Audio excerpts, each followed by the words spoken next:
Welcome. Howdy. How you doing? Welcome to a channel that is dedicated to your personal growth and development and discovery of self-love within, so that we can send that outward and make the world a better place. If you like the sound of that, drop a like, subscribe to my channel. I am a witch in training, a healer in training, and I am here for you and you only. So if you like my vibe, you like my message, subscribe down below. Thanks. So I'd like to discuss something that has recently been brought to my attention, which is the idea that we individually as human beings have every answer we would ever need to any question, to any problem, already within our beings. Let me say that again. Every answer that you could ever need for anything on a deep, semi-spiritual level is already residing within your consciousness. The thing is that you just haven't realized it yet. Through our lives of being people, having an identity, having a family, having friends who associate us with a million different things that we abide by because it's how they know us. It makes sense, it feels right. We like to subscribe a lot of ideas to ourselves because for some reason it makes us feel powerful, empowered to hold a belief to be true, to share that belief no matter what the consequence, and to see what you have to say about it. Right? It's a pretty basic thing. Pretty cool thing about being a person is that you can have an opinion on whatever you like.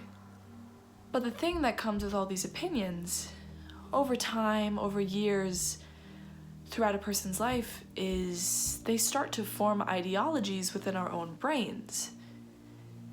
And so when we're kids, the whole world is made of magic, right? Because we don't know any different.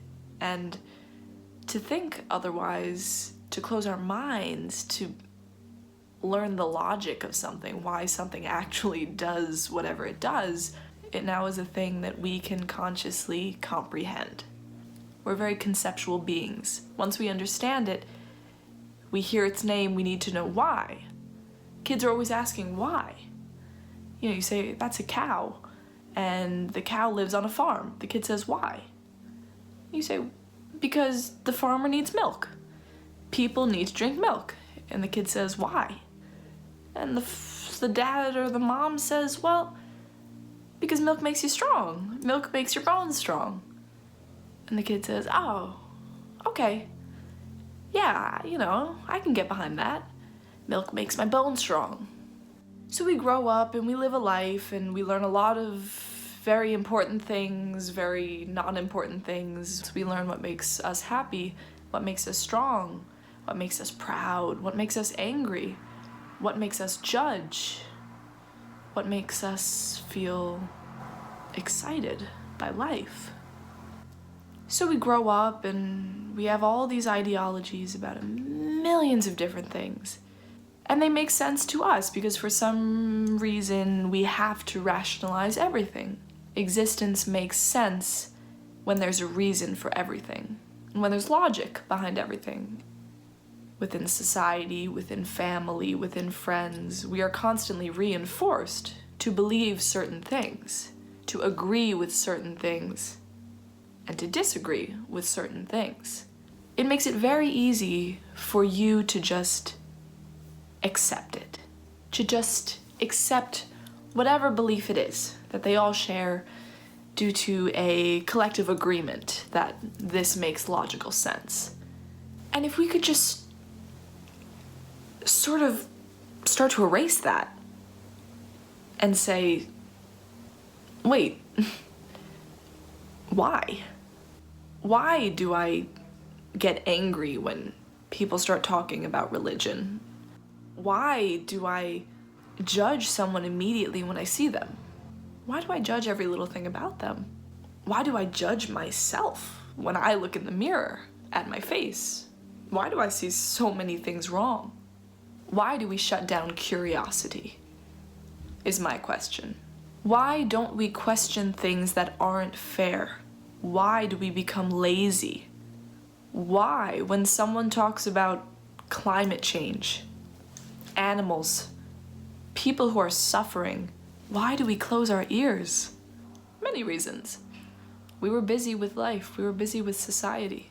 We can't always be concerned with things that don't directly impact us. Why? Why? It seems counterproductive, doesn't it? To spend our time worrying about things that don't really hurt us. I see. Now I see why. We don't see ourselves as part of everything else. So why should I care about the animals who are in pain from companies who are torturing them? Why shouldn't I sign that petition when it pops up on my Facebook? Why should it not enrage me to see injustice on a basic level? When was I taught that to have an opinion that isn't of the aggressive is foolish? When was I taught that? Who taught me that? Why did they teach me that? To be cold and to be horrible to people that I don't understand. The way people teach us in our family, they either love you and they tell you how much they love you and it fuels your energy. As children, we need that. We need physical love. We need physical contact in a respectful degree, and we need to feel like we matter. Because when you're young, when you're a kid, everything is forming, your whole reality. That magical world that you once saw around you, every day you learn that it is less magical every day. But why? Because of what someone else told you every day. When one of your classmates told you that the tooth fairy isn't real. Okay, the tooth fairy is not real now because you understand that according to them, the tooth fairy is not real. Why? Why can't she be real? Why, when you're a kid, does all that magic that you see have to go away with every disheartening thing that someone says to you about it? Why can't we pretend? But better yet, why do we pretend like we have all the answers? Why do we pretend like we know everything and then we tell our children what we think we know, and they tell their children and they tell their children and they tell everyone they know? Why can't we just be taught that it's enough to just get through your life?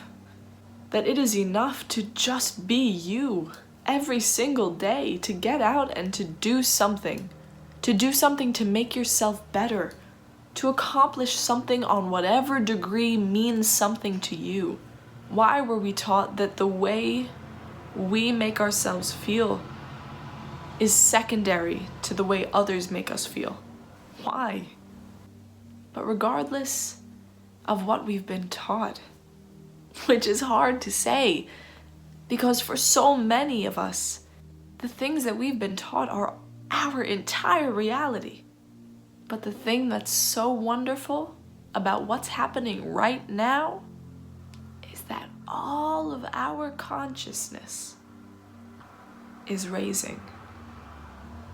People are awakening to the fact that there is more than just this walled up, bricked up view of reality that we've been taught to have, that we've been told and manipulated and pummeled into thinking for years. Self-doubt is the biggest destroyer. People can't hurt me. The doubt that comes into my mind from what they said about me is what hurts me. And I internalize it and it goes through my body, and my body becomes tense with this stress and this doubt that was once in my head but is now in my body and is now stiffened and is all around me. When we are tense because of all the doubt that we hold in our minds about ourselves, when we say so many negative things about ourselves that we have no choice but to believe it as truth, when every time we look in the mirror and we see something terrible, we see something negative, we see something ugly, rather than looking at ourselves in the mirror and looking into our eyes, the truest parts of ourselves, looking into our eyes and breathing just for a minute. What if every time we looked in a mirror, we looked into our eyes and we just took one big fat deep breath? Let's take a big fat deep breath now, just for fun. Do it with me. just for fun.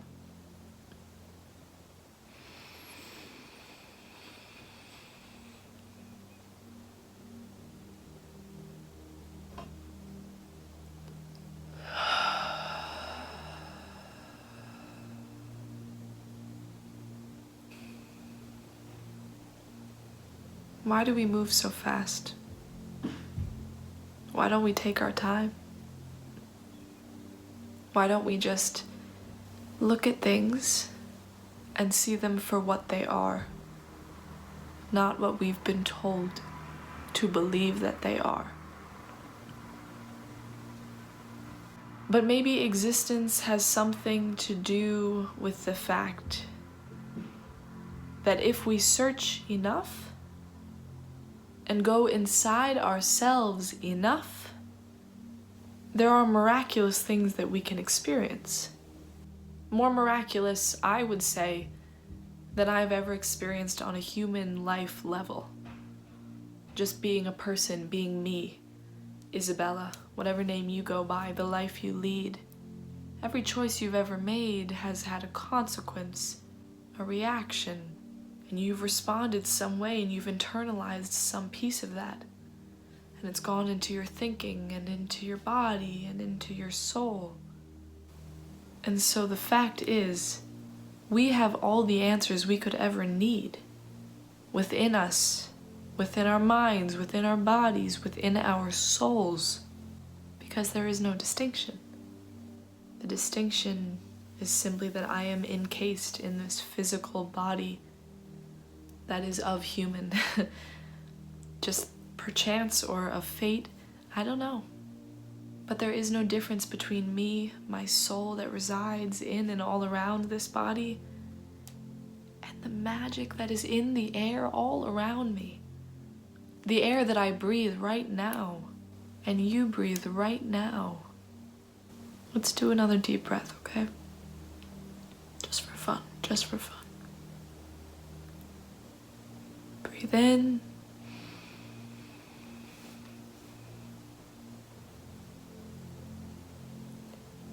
Breathe out.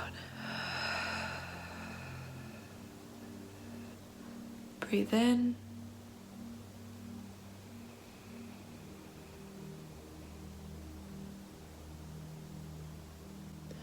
Breathe out.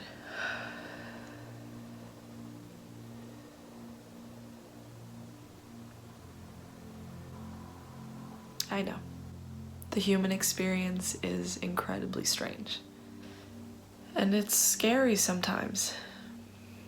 And life becomes really, really about getting through it. And sometimes, especially now, we're forced not to have distractions from the outer world. But sometimes they can become amplified within our own little worlds. And we start to kind of overthink everything. Because why? We're lonely, we're bored, we have too many things on our mind, and not enough ways to spend the day. So why not dig deeper? Why not allow this to be your great awakening, as so many people are starting to come into their power, realize their worth beyond what they are as a person, as Joe Schmo, whatever your name is, whatever job you have, whoever your associates are, your friends, the relationships you hold in your life. Why should that be all? Why can't we dare to see a little magic amongst all of it, and to use this crucial time that won't ever come again? There won't be a time like this. If there is, it'll be because something terrible like this happens again. Because we weren't good enough. We hadn't raised ourselves up enough to become conscious enough that real shit is going down. Real problems in the world that we can't just keep our minds closed to anymore. People are suffering. Animals are suffering. We are suffering. And we're torturing ourselves with every negative thought we have about ourselves that we vocalize. With every time we look in the mirror and we see something ugly. God, it's so horrible. And it's so unnecessary. It's so stupid. And we have to just laugh at ourselves at a certain point because it's like, why are we being so stupid? So ridiculous, so foolish. To see so many flaws within ourselves. To see so many flaws within other people. And to see so many flaws about things that we have no control over. Within our own minds, the way that we process things. Don't judge the way that you see things. Just ask yourself, why?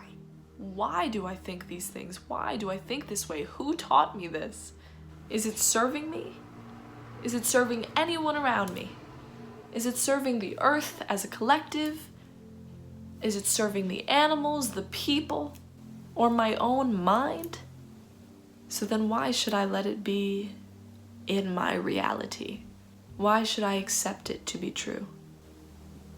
I know things sometimes look dark these days. I know reality is not going to be what we always were used to it being from now on. So why shouldn't we start to question things? To question the basic structure of how we understand things. Things that make sense to us and things that don't. Why shouldn't I sit down and be in prayer? When did that become something that I shouldn't do? I don't know what the future brings. Maybe I'll do a tarot card reading soon. We'll find out together. But I know that we're gonna get through it the way we always do. And the way we always do is to find logic in it, to understand it within our own minds, and to store it somewhere inside of our brains, inside of our bodies, inside of our souls. But the thing is, your soul, a thing that is much wiser than who you probably ever thought you were or were capable of being, is all around you, is within you, and is within a depth in your mind that if you begin to access, you will begin to intuitively tap into. And there is a lot of magic in that. To begin to trust your intuition, to listen to it, and to follow it. And where I find the most magic in my life these days is when I've taken the time to sit down, to stop whatever I was doing that just wasn't fulfilling me at all, to take a few deep, grounding, centering breaths in through my nose and out through my mouth.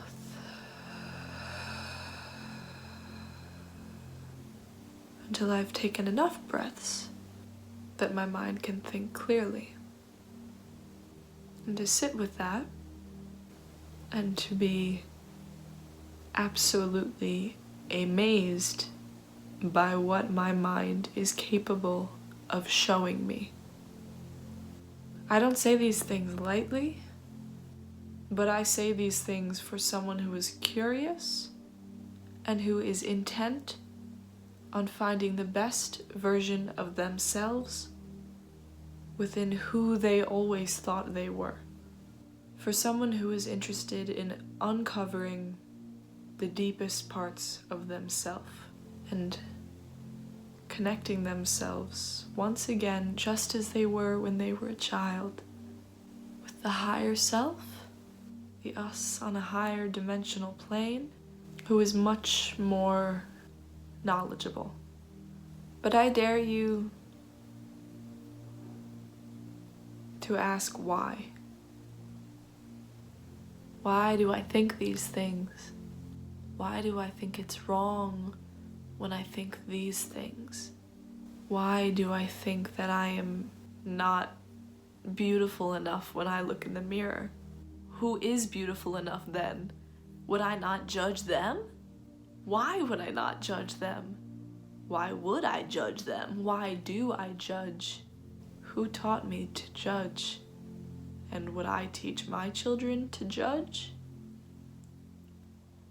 It's a lot to think about. If anyone's interested in the message that I share, or is interested at all in self-growth and developing intense, deep self-love, please feel free to join my fam. Subscribe, like, comment, let me know, drop some love so I can drop some love right back on you. We all just have to be kind to each other. We have to give love to each other and to ourselves foremost. Because once we can be good to ourselves, be comfortable at least in our own presence for a little while, we can start to ask, why? Why? I don't know. I don't know. I do know. We have all the answers inside of us, don't we? That's what, sit down and talk about something. I'm sure it'll just pour right out of you, like sweet molasses. All right. I hope you enjoyed. I am sending great amounts of love and light and healing energy through all the way to reach whoever is listening. I send you light, I send you love, and I thank you.